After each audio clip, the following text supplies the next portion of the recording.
ఈ ప్రాంతాల మీద రాజకీయాలు చేసిన నా కొడుకులకు తెలాలి. అరే సన్నాసి ఏం చూడలేదురా కాశ్మీర్లో, నీ మర్మాంగాలు చూసారు నా కొడుకులారా. వాళ్లకు చెప్పుతో కొట్టినట్టు సమాధానం చెప్పాలి. ఇప్పుడు పాయింట్ జిప్పులిప్పి మర్మాంగాలు చూసి చంపినరంటే ఈ విధవలకు అర్థం కావాలా? ఒరే మనం హిందువులు ఎందు ఐక్యతగా ఉండాలా? మనకు వాడు కులం చూడట్లేదు, మనకు వాడు ప్రాంతం చూడట్లేదు, మనకు భాష చూడట్లేదు. కాబట్టి భారతదేశమే కాదు ప్రపంచంలో ఉన్నంత హిందువులు సంఘటితమై మనం ఒకటిగా ఉండాల్సింది దీని సందేశం. వాళ్ళ ప్రభుత్వ ప్రమేయం లేకుండా వీళ్ళు ఇక్కడ ప్రవేశించారంటారా?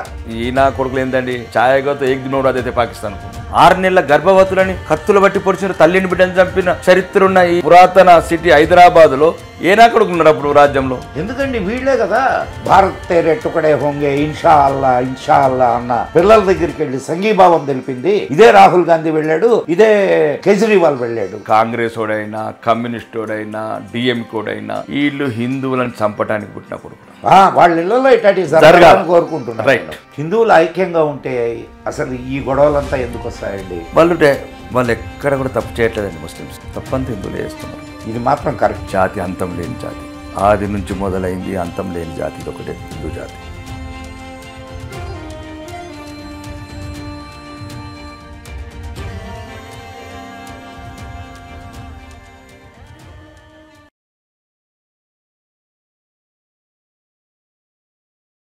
భక్తివన్ ప్రేక్షకులకు మొదలుగుప్త నమస్కారాలు. మిత్రులారా, ఈరోజు ఒక బాధాతప్త హృదయంతో మీతో కలుస్తున్నాను. హిందువులు అంటే ఊచకోత కొయ్యొచ్చు, వాళ్ళు ఏం చెయ్యరు, వాళ్ళు ఏం మాట్లాడరు, ఇది పరిస్థితి. ఇదేనా హిందువుల పరిస్థితి? భారతదేశంలో తమ దేశంలో తాము చంపబడుతూ ఉంటే, వెళ్ళగొట్టబడుతూ ఉంటే నోరు మూసుకొని చూస్తూ ఉన్నాం, కళ్ళు తెరుచుకొని నిద్రపోతూ ఉన్నాం. ఇటువంటి పరిస్థితి నుంచి మనం బయటకు రాలేమా? ఈ విషయాల గురించి నిన్న జరిగినటువంటి భయంకర సంఘటన, హృదయాల్ని కలిచివేసేటటువంటి సంఘటన, కాశ్మీర్ సంఘటన. ఈ సంఘటన వెనుక ఉన్నటువంటి శక్తులు అందరికీ తెలుసు, కానీ సొల్యూషన్ ఎవరికీ తెలియదు. ఈ విషయాల గురించి మనం చర్చించుకోవడానికి ఈరోజు మనం ఒక ప్రత్యేకమైనటువంటి అతిథిని ఆహ్వానించాం. వారు తెలంగాణ రాష్ట్ర ఎమ్మెల్యే శ్రీ పైడి రాకేష్ రెడ్డి గారు. హిందువులంటే అభిమానంతో ముందుకు వచ్చే హృదయం, ఆర్తితో పలికే గొంతు. నమస్తే రాకేష్ రెడ్డి గారు. వెల్కమ్ టు భక్తి ఛానల్. నమస్తే అండి. ఈరోజు ఎందుకో నా గొంతు పూడుకుపోయి ఉందండి. ఇటువంటి పరిస్థితి ఎందుకు వస్తున్నది? దీనికి సొల్యూషన్ లేదా? సొల్యూషన్ ఉందండి. ఎందుకంటే సంఘటన బాధాకరం, అంటే ఆ బాధని మాటలో చెప్పలేము. కానీ ఇది ఈ ప్రాంతాల మీద రాజకీయాలు చేసిన నా కొడుకులకు తెలాలి. భాష మీద రాజకీయాలు చేసిన నా కొడుకులకు కనువిప్పు కావాలి. కులం మీద గంటల కొద్ది చర్చలు చేసిన నా కొడుకులకు తెలాలి. కులాల మీద, భాషల మీద, ప్రాంతాల మీద ఒకడు యాదవ్ అంటాడు, అఖిలేష్ యాదవ్ అంటేవాడు, ఒకడు స్టాలిన్ గాడు దక్షిణాది అంటాడు, ఒకడు తెలంగాణలోనేమో కులం అంటాడు. అరే సన్నాసినారా, ఏం చూడలేదురా కాశ్మీర్లో, మర్మంగాలు చూసినరా. నీ ప్రాంతం తమిళని చూడలేదు, నువ్వు బీసీవా ఎస్సీవా యాదవ్ అని చూడలేదు, నువ్వు మాట్లాడే భాష చూడలేదు, నీ మర్మంగాలు చూసారు నా కొడుకులారా. ఓన్లీ హిందూ అయితే చాలు కాల్ చేసినారు. ఇప్పటికన్నా మారండి రా మీరు.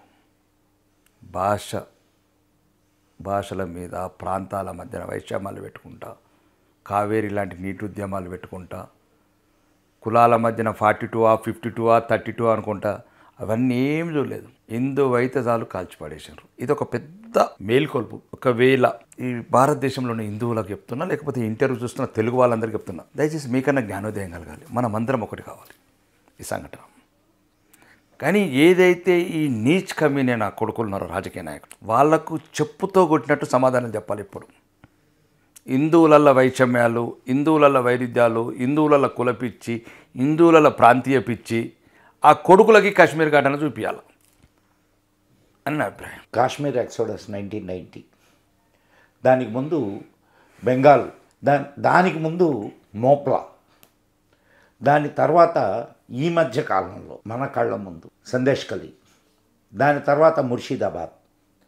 ఇవన్నీ చూస్తూ కూడా హిందువులు ఇంకా కళ్ళు తెరవడం లేదు అని అంటే మనం ఏమి అనుకోవాలి దీని గురించి? అది ఒకటే రోజుల కళ్ళు తెరవరు, ఒకే రోజు నిద్రలేవరు. ఈ కుహాన లౌకికవాదులు, సెక్యులర్వాదులు, ఇక్కడున్న రాజకీయ నాయకులు వాళ్ళని మోసం చేసినంతకాలం, ఉచితాలు ఇచ్చిన రోజులు, టమాటాల ధర పెరిగింది, ఉల్లిగడ్డల ధర పెరిగిందని దేశ భద్రత వదిలేసిన నా కొడుకులు, ఇట్లాంటి సంఘటనల వల్లనే హిందుత్వం రోజు రోజుకి ఇట్లా బలహీనపడుతుంది. పక్క దేశాలలో ఉన్న ముష్కరులు వచ్చి దాడి చేయగలుగుతున్నారు. కానీ వీళ్ళు ఒక పెద్ద టెక్నికల్ పాయింట్ మర్చిపోతున్నారు. భారతదేశంలో ఉన్న హిందువులు మీరు ఇప్పటిసరిని ఆలోచించండి. కశ్మీర్లో హిందువులను మాత్రమే చంపారు. చంపితే అందరిని చంపాల్సింది, ముస్లిమ్స్ని హిందువులను చంపాల్సింది. ఒకవేళ నిజమైన తీవ్రవాదం అయితే, నిజమైన ఉగ్రవాదం అయితే దీని వెనకాల ఏదో కుట్ర ఉంది, విదేశీ శక్తుల కుట్ర ఉంది, ఇక్కడున్న ముస్లిం నాయకుల కుట్ర ఉంది, దేశంలో ఉన్న ముస్లిం నాయకుల. ఎందుకంటే చంపితే తీవ్రవాదానికి ఎట్లయితే పిచ్చోళ్ళు గుళ్ళు కొడుతున్నారు హైదరాబాద్లో, పిచ్చోడికి గుడి తెలద్దు, మసీద్ తెలద్దు. కశ్మీర్లో హిందువులను మాత్రమే చంపిన తీవ్రవాదులు ఎట్లయితారు వాళ్ళు? తీవ్రవాదం వాడు అందరినీ చంపాలి, ఉన్నోడిని, ముస్లిమ్స్ని కూడా చంపాలా అంటే వాడు కశ్మీరు ముస్లింలకు ఫ్రీ ట్రావెల్ చేసిండు. ఇందులో ఒక పెద్ద కుట్ర ఉంది. హిందువులు భవిష్యత్తులో భయంతో అమర్నాథ్ యాత్రకు కానీ తమ పూర్వీకుల ప్రదేశమైన కశ్మీర్, అది మా పూర్వీకులది, 14th century వరకు ఇస్లామే లేదు అక్కడ. హిందువులను ఇంకా భవిష్యత్తులో కాశ్మీర్కి రానియకూడదంటే హిందువులను మాత్రమే చంపారు. కాబట్టి ఇకనైనా హిందువులంతా ఐక్యత ఉంటేనే. చంపడం అక్కడనే కాదండి, విదేశీ తీవ్రవాదులు ఒకవైపు, మరి వెస్ట్ బెంగాల్ చంపినోడు వాడెక్కడోడు, హైదరాబాద్లో చంపినోడు ఈడెక్కడోడు, బైన్సాల చంపినోడు వాడెక్కడోడు. ప్రమాదం ఒక్క వైపున లేదండి. ఇది ఈరోజు ఎవడెవడో ఖండిస్తున్నాడు, రాహుల్ ఖాను, రేవంత్ ఖాను. ఎందుకండి వీళ్ళే కదా మొన్న ఇది భారత్ తేరే టుకడే హోంగే ఇన్షా అల్లా అన్న పిల్లల దగ్గరికి వెళ్ళి సంఘీభావం తెలిపింది. ఇదే రాహుల్ గాంధీ వెళ్ళాడు, ఇదే కేజ్రీవాల్ వెళ్ళాడు. కేజ్రీవాల్కి అయితే గుణపాఠం చెప్పినారు ప్రజలు. इंशा अल्लाह टुकड़ा कैसा करेगा हम लोग देखते रह रहे, हज़ारों साल से टुकड़ा टुकड़ा करते टुकड़ा टुकड़ा हो गया. మంచి మంచి మొఘల ఈశ్వర సామ్రాజ్యాలు అడక్క తింటున్నారు. ఇది సనాతన ధర్మం అండి. సమస్త లోక సుఖినోభవంతన్న జాతి అండి. కొద్దిగా కన్నీళ్ళు ఉంటుండొచ్చు జాతికి. ఈ జాతి అంతం లేని జాతి, ఆది నుంచి మొదలైంది అంతం లేని జాతి, ఇది ఒకటే హిందూ జాతి. కాబట్టి ఐసా తుగుడా టుకుడా కర్రలకు బోత్ దేక్తే రే ఆలయంలో. కానీ దీని ఉద్దేశం ఇలా కాదండి. ఇప్పుడు ఫస్ట్ కొందరు ఏంటంటే విదేశీ తీవ్రవాదులు అని అక్కడ అంటున్నారు. మరి వెస్ట్ బెంగాల్ స్వదేశీ తీవ్రవాదులే కదా. బైన్సాల చంపినోడు మన ముస్లిమే కదా, హైదరాబాద్ పాత బస్తీలో చంపిన మన ముస్లిమే కదా. అంటే నేనేమంటున్నా అంటే హిందువుల ఐక్యత ఒకటే దీనికి పరిష్కారం అంటున్నా. వీళ్ళు హిందువులు, ఇప్పుడు స్టాలిన్ లాంటి వాళ్ళు హిందువులు కారండి. వాడు ఎట్లయితే వాడి కొడుకు వైరస్ అంటాడు మన సనాతన ధర్మాన్ని. ఒకవేళ ఈయన కొడుకులకు దమ్ము ఉంటే మిగతా మతాలను అనమంటున్నాను కదా, ముస్లిం మతస్థులు అనమంటున్నాను. కాబట్టి దీనికి ఒక్కటే ఏంటంటే జ్ఞానోదయం కావాల్సింది మనకు, మరీ ముఖ్యంగా ఇంటలెక్చువల్ అని యూట్యూబ్లల్లో చర్చా వేదికలో పాల్గొనే కుహాన సెక్యులర్వాదులు నిర్ణయించుకోవాల్సింది. ఓకే, ఇట్లాంటి ఘటనల్ని అంటే మనకి ఎందుకు దీంట్లో ప్రత్యేకంగా పాయింట్ తీస్తున్నానంటే, పాయింట్ జిప్పులిప్పి మర్మంగాలు చూసి చంపినరంటే ఈ విధవలకు అర్థం కావాలా. ఒరే మనం హిందువులు ఎందుకు ఐక్యతగా ఉండాలా. మనకు వాడు కులం చూడట్లేదు, మనకు వాడు ప్రాంతం చూడట్లేదు, మనకు భాష చూడట్లేదు. కాబట్టి భారతదేశమే కాదు ప్రపంచంలో ఉన్నంత హిందువులు సంఘటితమై మనం ఒకటిగా ఉండాల్సింది దీని సందేశం. ఓకే, హత్యాకాండ ఒక బాధాకరమే, కానీ ఇక్కడ గమనించాల్సింది ఏంటంటే భవిష్యత్తుకు ఒక మంచి గుణపాఠం ఇది. ఇంకా మీ మర్మాంగాలు మీరు చూసుకొని కొడుకులారా ఏమి ఉన్నాయో మీకు. అంటే ఈ కులము బీసీ కులంకి మర్మాంగం ఎట్లుంది, ఓసీ కులంకి ఎట్లుంది, ఎస్సీ కులంకి ఎట్లుంది, మర్మాంగాలు ఇప్పటి నుంచి ఇప్పుకుంటే చూసుకోండి. లేకపోతే మళ్ళీ తీవ్రవాదులు అయితే ఎట్లా, అంటే ఒకవేళ మళ్ళీ తీవ్రవాదులు వచ్చారు ఎట్లా వాళ్ళు అవే చెప్తారు. కాబట్టి నేను చెప్పదలుచుకున్నది అంటే హిందువుల ఐక్యతనే ఈ జాతికి రక్ష. ఓకే, ఇవి ఎదుర్కొంటాం. ఈయన కొడుకులు ఏంటండి ఛాయగాతో ఏకదినోడైతే పాకిస్తాన్కు తీవ్రవాదులు ఎంత లెక్క అండి. ఏమనుకుంటున్నారు భారతదేశాన్ని, ఈరోజు నరేంద్ర మోడీ నాయకత్వాన్ని, అమిత్ షా గారి నాయకత్వాన్ని, ఆర్మీని ఏమనుకుంటున్నారు? దొంగచాటు దెబ్బ అండి అది, దొంగచాటు దెబ్బ, నమ్మించి దొంగ. ఇప్పుడు ఇంకొక చిన్న విషయం అండి, కాశ్మీర్ ఎలక్షన్స్ అన్నారు, ఎలక్షన్స్ జరిపారు. ఇప్పుడు వచ్చినటువంటి ప్రభుత్వం ఏదైతే ఉందో అది కూడా వాళ్లకు సపోర్ట్ చేసేటటువంటి ప్రభుత్వమే. ఇంతకుముందు చేసింది కదా.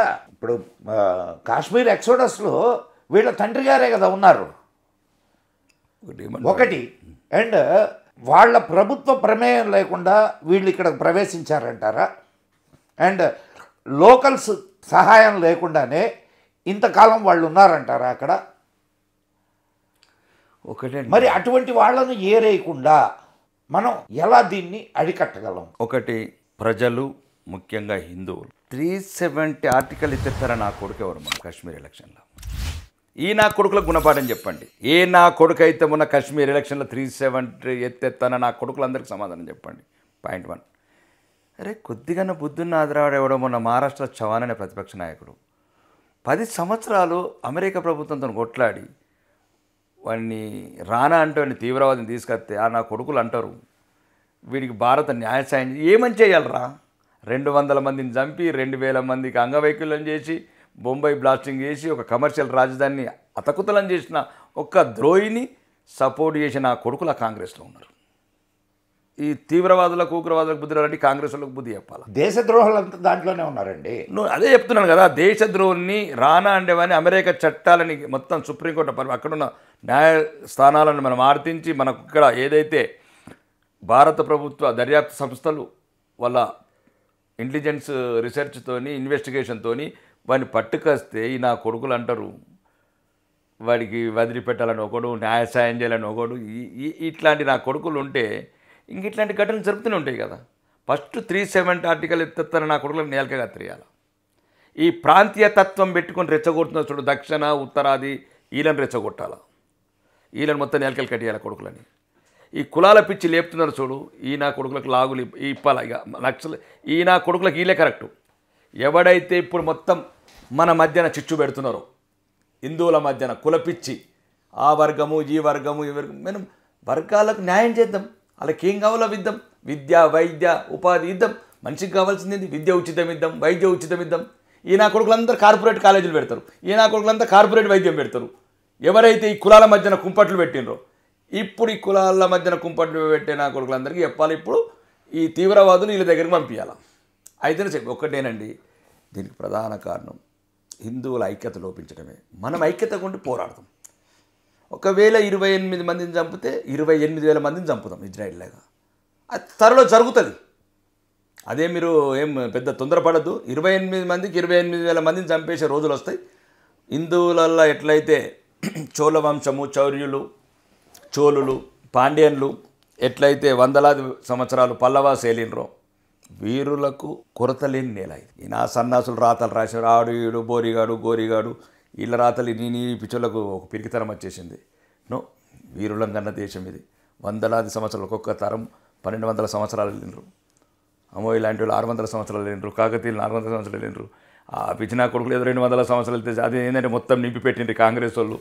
అంటే మన రాత కాదు, మన గతం గత కాదు, మన చరిత్ర మొత్తం దరిద్రం నింపిపోయారు ఈ పుస్తకాలల్లో.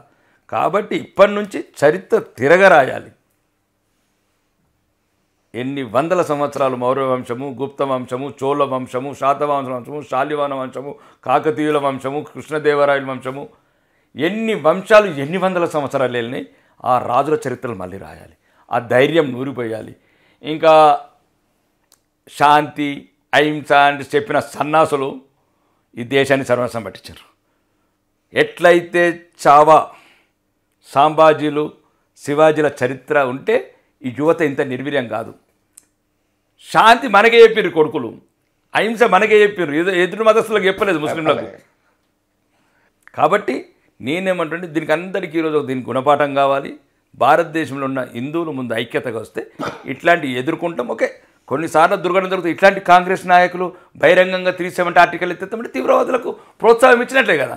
వీళ్ళ మీద దేశద్రోహ కేసులు పెట్టి ఒకటేసారి మొత్తం లోపలేస్తే అయిపోతుంది. ఇంకొక చిన్న ఇదండి, ఇప్పుడు ఈ మీరు అన్నారు, మీరే బాంబే ఇష్యూని తీసుకొని వచ్చారు. ఇంకొక యాంగిల్ కూడా ఉంది. దానికి సహాయం చేసినటువంటి అనేక మంది కాంగ్రెస్ నాయకులు ఉన్నారు. వాళ్ళ పేర్లు బయటకు వస్తాయని వాళ్ళకి ఇది కావచ్చు. మరి వాళ్ళ పేర్లు బయటకు వస్తాయనుకున్నప్పుడు వాడికి సపోర్ట్ చేయాలి కదా. అక్కడ ఇక్కడ సాయం చేస్తలేదండి.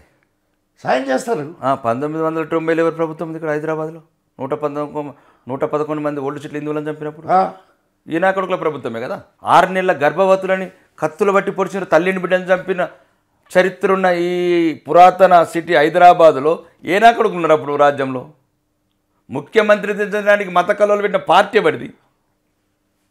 ముఖ్యమంత్రి దించడానికి హిందువులను చంపిన పార్టీ అది కాంగ్రెస్. ఇది నేను చెప్పట్లేదు, గౌరవనీయ మాజీ ముఖ్యమంత్రి మరియు చెన్నారెడ్డి మినిట్స్లో రాశాడు. కాబట్టి ఇంకా వాడు కాంగ్రెస్ వాడైనా కమ్యూనిస్ట్ వాడైనా డిఎంకోడైనా వీళ్ళు హిందువులను చంపడానికి పుట్టిన కొడుకులు. ఒక్క పాపారాని ఆరకు ముందే భర్త శవం పక్కన ఉంటే ఈ నా కొడుకులకు తెలిసేది. వీళ్ళకి నేను ఒకటే కోరుకుంటానండి, వాళ్ళ ఇళ్లలో ఇట్లా జరగాల, వాళ్ళ ఇళ్లలో ఇట్లాంటి జరగాలని కోరుకుంటున్నారు. రైట్. పారాయణ ఆరలేదండి, పచ్చటి పిల్లలు పెళ్ళిళ్ళు చేసుకుని అన్ని ప్రాంతాలు. కాశ్మీర్ మనదండి, 14th సెంచరీ వరకు ఇస్లామే లేదు అక్కడ. సార్ స్వర్గం సార్ అది. మరి అట్లాంటి చోటికి వెళ్ళి స్వర్గం ఈ రోజు ఇంత భయంకరంగా హత్య చేసిన హత్యాకాండ, మరి ఇంత దారుణంగా హిందువులను మాత్రం నరకంలాగా తయారు చేస్తున్నారు మరి. కాబట్టి దీని వెనుక కుట్ర ఉంది. ఈ భారతదేశంలో ఉన్న కొన్ని తీవ్రవాద సంస్థలు, ముస్లిం సంస్థలు కూడా ఇన్వెస్టిగేషన్ అవసరం ఉంది. ఎందుకంటే హిందువులు ఎందుకు చంపారు, ముస్లింలు ఎందుకు చంపలేదు? ఉగ్రవాది అయితే అందరినీ చంపాలా. This is my point. ఇది ప్రభుత్వం కూడా ప్రత్యేకంగా దీని మీద ఒక ఎటువంటి వాళ్ళకు తీవ్రవాదులకు ఉగ్రవాదులకు ఎట్లాంటి డాటా అందించిన వాళ్ళు ఎవరు, హైదరాబాద్ నుంచి ఎవరైనా ఇచ్చారా, తమిళనాడు నుంచి ఎవరైనా కుమ్మక్కయ్యారా, ఈ దేశంలో ఉన్న సంస్థలు. ఎందుకంటే నువ్వు హిందువులను ఎందుకు చంపావు తీవ్రవాది అయితే? ఇది ఈ పాయింట్ బయటికి రావాలి. వాడు తీవ్రవాది ఎక్కడండి? వాడు ఇస్లామిక్ తీవ్రవాది. మనం వాడి తీవ్రవాది అని పక్కకు జరపొద్దు. ఇస్లామిక్ తీవ్రవాది. ఇస్లామిక్ తీవ్రవాది అయితే సిరియాలో ఇద్దరిని చంపుతున్నాడు, ఇస్లామిక్ ముస్లింని కూడా చంపుతున్నాడు. కాశ్మీర్ ఎందుకు చంపుతలేడు?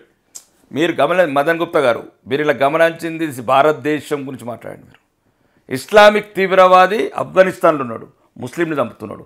ఇస్లామిక్ తీవ్రవాది యమాన్లో ఉన్నాడు, ముస్లింని చంపుతున్నాడు. ఇస్లామిక్ తీవ్రవాది ఇరాకులో ఉన్నాడు, ముస్లింని చంపుతున్నాడు.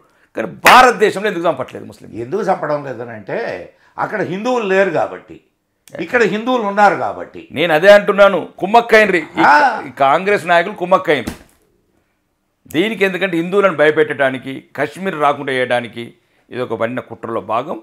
ఎట్టి పరిస్థితుల్లో ఈ తీవ్రవాదులకు ఎటువంటి సమాధానం ఇవ్వాలో త్వరలో సమాధానం ఇస్తాం భవిష్యత్తులో. ఓకే, ఇది బాధాకరమైన అంటే దీనివల్ల నేను ఒకటే చెప్పగలుగుతానండి, భారతదేశంలో ఉన్న హిందువులకు మాత్రం ఒక ఐక్యతకు ఒక రకంగా ఆలోచించడానికి అవసరం ఏర్పడ్డది. ఇప్పుడు వీళ్ళు నేను అనేది ఏంటంటే కులం చూడలేదు, వాడు మతం చూడలేదు, ప్రాంతం చూడలేదు, భాష చూడలేదు. ఇది హిందువులకు మేల్కొల్పాలి. హిందువులు ఐక్యంగా ఉంటే అసలు ఈ గొడవలంతా ఎందుకు వస్తాయండి? ఇప్పుడు నిన్న వక్ఫ్ బోర్డు అమెండ్మెంట్ బిల్లుకి మొత్తం సపోర్ట్ చేసిందంతా అమెండ్మెంట్ బిల్ అంటే దానికి వ్యతిరేకంగా ఓట్లు వేసినటువంటి వాళ్ళు 216 మంది ఎంపీలు హిందువులు. వాళ్ళని ఏమనాలా? వాళ్ళని ఏమనాలంటే ఎవడైతే మాన్సింగ్ ఉన్నాడో, ఎవడైతే జయచంద్ర ఉన్నాడో, చరిత్రలో ఎట్లయితే దేశద్రోహులుగా ఉండిపోయినరో వాళ్ళని దేశద్రోహుల లిస్టులో పెట్టాలండి. హిందూ ద్రోహులు భవిష్యత్ తరాలుగా 200 మంది 8 మంది ఎంపీలు ఏదైతే ఉన్నారో, 232 24 మంది ఉంటే మొత్తం 208 మంది ఎంపీలు ఎవరైతే ఉన్నారో హిందూ ఎంపీలు.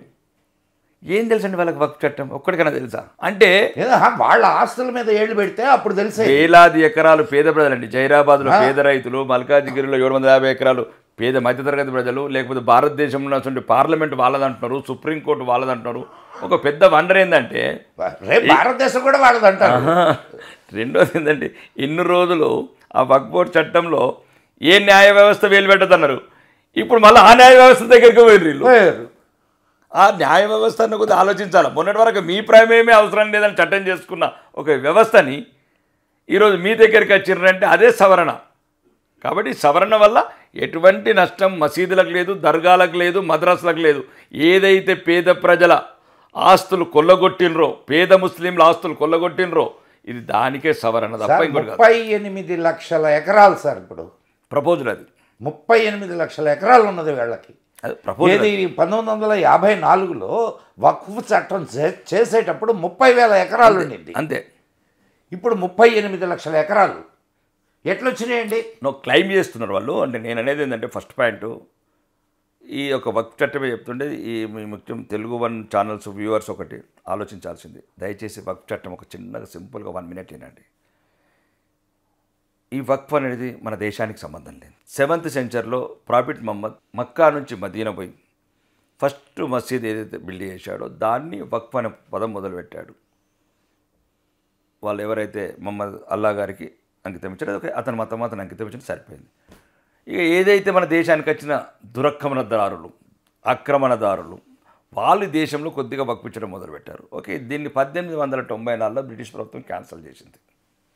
కావాలంటే 1894 బ్రిటిష్ ఇండియాలో జడ్జిమెంట్ ఉంది, వక్ఫ్ చెల్లది భారతదేశంలో. దాన్ని మళ్ళీ రాజకీయ ముసుగులో 23, 15, 13 తర్వాత మళ్ళీ 1954లో నెహ్రూ ప్రభుత్వం ఒక చట్ట సవరణ చేసింది, వక్ఫ్ చట్టం పెట్టింది. దాంట్లో క్లియర్గా ఇతర మతస్థులు 4 ఉండొచ్చు. మేము ఇలా కొత్తగా మేము పెట్టింది కాదు, అది నెహ్రూ గారు పెట్టింది.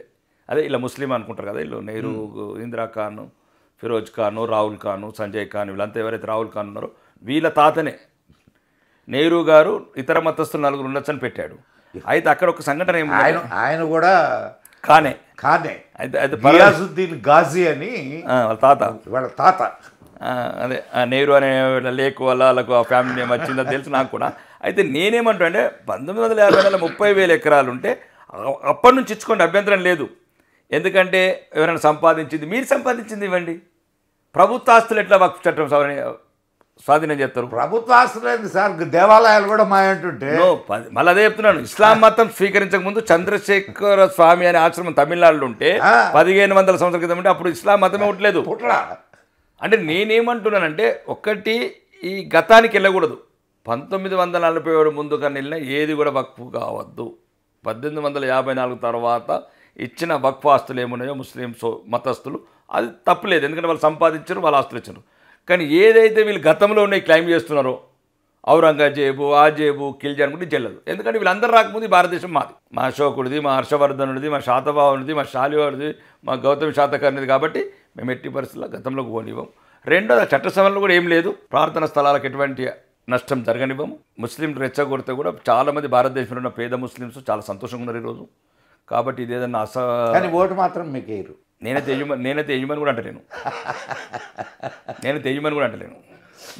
నాకు నా హిందువులు వేస్తే చాలనుకుంటా. వాళ్ళని కూడా వేయమని గట్టిగా అడగడం లేదు సార్. ఇప్పుడు ఒకటండి, సబ్కా సాత్, సబ్కా విశ్వాస్, సబ్కా వికాస్, అంతో దేశ ఏకీకరణ చేత. భారతీయ జనతా పార్టీకి మీరు గమనించాల్సింది ఏంటంటే, మజ్లిస్ లాంటి పార్టీలకు మతం మాకు దేశం. భారతీయ జనతా వాళ్ళకి మతమైన తర్వాతనే అన్ని, కానీ మాకు దేశమైన తర్వాతనే అన్ని, ధర్మాన్ని కూడా దేశం తర్వాతనే.